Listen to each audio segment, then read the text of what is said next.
Welcome to the Tech Egg. Don't get scrambled. Enjoy the video. You start inside Outlook. Open the app or Outlook. And sign in. Once done, go straight to File Options on desktop or Settings. View all Outlook settings on the web. Make sure you select Mail, then Compose and Reply, or Mail Stationery and Fonts, because that's where text defaults live. You're choosing the area where font, size, and format rules are stored so future messages follow your preference without manual tweaks each time. Now change the specifics. Pick a font family, size, and color for new mail, replies, and plain text. Once selected, set HTML versus plain text so you control whether rich formatting carries. HTML lets you keep fonts and bullets, plain text strips styles.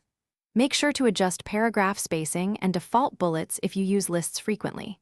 If you need message level control, use the Format Text tab inside a new message to apply or override styles for this single email.